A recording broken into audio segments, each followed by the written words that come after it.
Hello everyone, so I thought I would start to cast and analyze some of the best cannon rushes that I've done against, and I am lucky enough to play them, some of the best players on NA and EU. So I thought I would start with the best, probably, player that I've faced, and that's Scarlett. She was number 1 on NA at the time. She had an 18 win streak. And then I come along and do something which, understandably, she doesn't face this a lot, her MMR, right? So she doesn't expect it, and you'll see something that she does which really tells you that she had no idea this was even like a possibility. At least in this game. I'm sure she's faced it before, but she just she isn't thinking about it. You know, she's just slaying everyone in macro PvZ or ZVP. So we're approaching this place.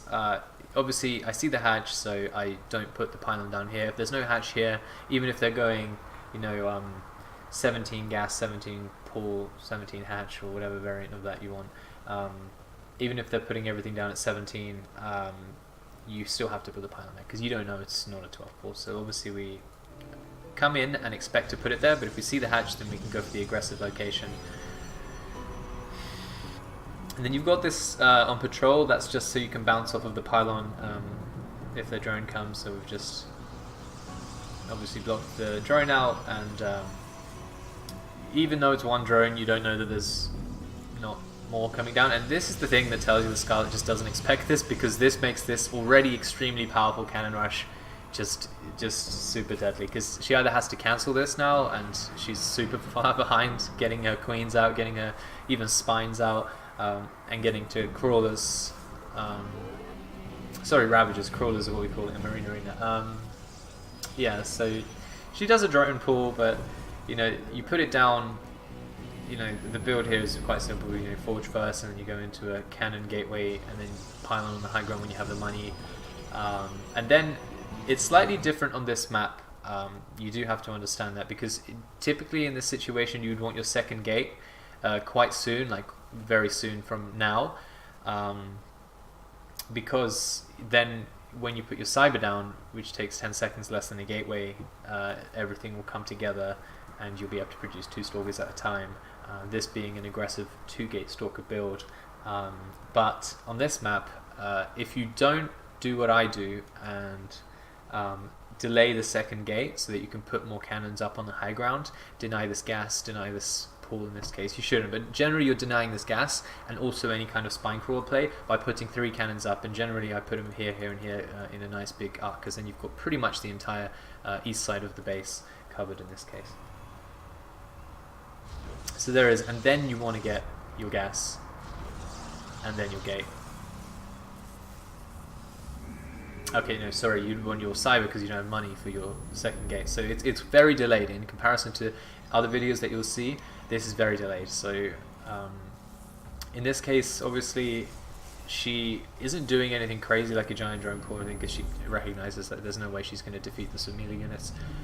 She understands that she's going to need something ranged and possibly not that gas heavy.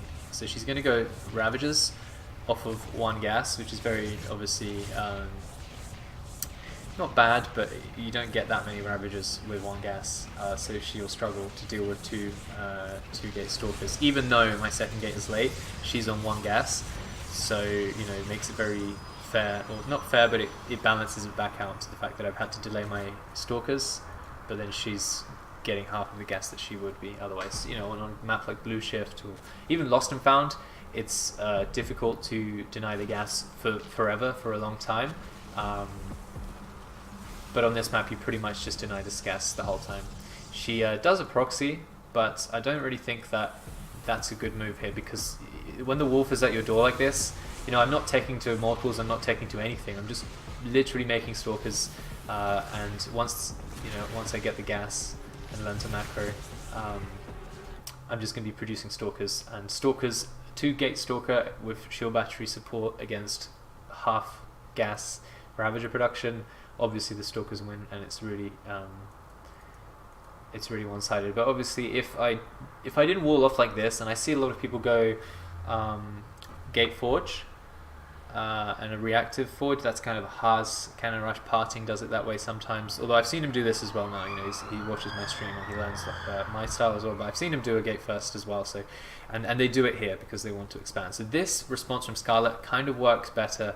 You know, if you've got a hatchery here and then your wall is here and you don't have a cannon and you don't have a wall off, then this one roach can get into here and all I have is probes. So I either have to recall, but I might not even have a recall, and if I do, then that's some very useful stalkers that need to be, because you don't have many stalkers here, so if I have to even recall 1 or 2, then that's like, at the moment that would be 100% of my stalkers with this roach just coming up the ramp. But because you wall off like this, it pretty much prevents lings, spines. Sometimes at lower levels you'll see them go a hatch here and then put spines up and things like that. Yeah, the only thing it doesn't stop obviously is Ravages with an Overlord providing vision, and they'll start biling down the cannon for free, but even that takes a long time, and whilst you're killing their entire economy here and killing the hatch, they're just chipping away very slowly at cannon or something with some Ravages. So obviously this works against one variant of the Cannon Rush, but not this one. And that's why Scarlett, she's obviously trying to kind of metagame the Cannon Rush. Like she expects, like if Haas did this to her, then this would kind of work a little bit better. I'm not even sure. I don't think that you would win from this situation because I killed the pool, but maybe if I didn't kill her pool and she managed to get this hatch up and I had my wall here and I didn't react to this, because like you could, for very expensive, as a very expensive reaction, you could wall off here and buy yourself some time, maybe with some cannons in the back where the roaches can't shoot and stuff like that. But generally speaking, you know, we build like this to prevent that kind of play.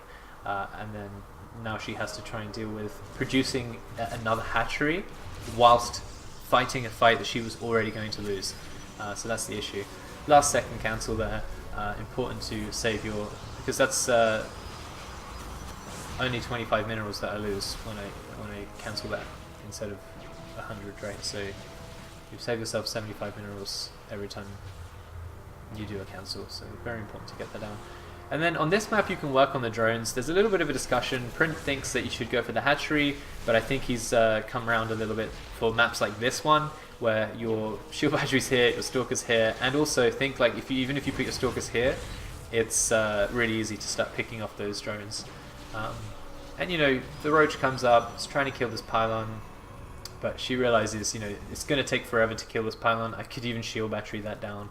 I didn't even need to build anything here. I was kind of just playing it very safe because I was thinking, okay, well, what if there's much more than one roach come in? What if there's like lings coming? Because usually a really good player would kill this pylon and then send like 4 lings through, and that would cause a lot of trouble, especially if you're too busy focusing on the micro aspect over there.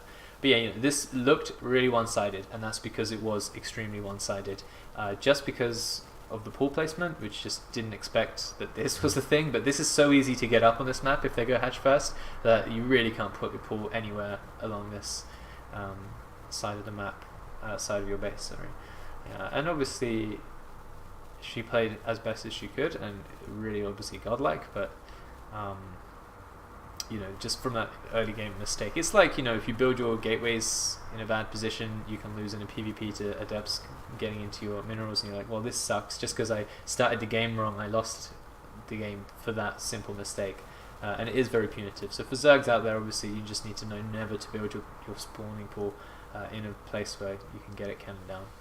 But yeah, it was very one-sided, and the response that she did was tuned to a thing that she metagamed, right? Like, this doesn't work at all against the way I did it, but it would have worked against someone else. So she rolled the die, you know, on the response that she did.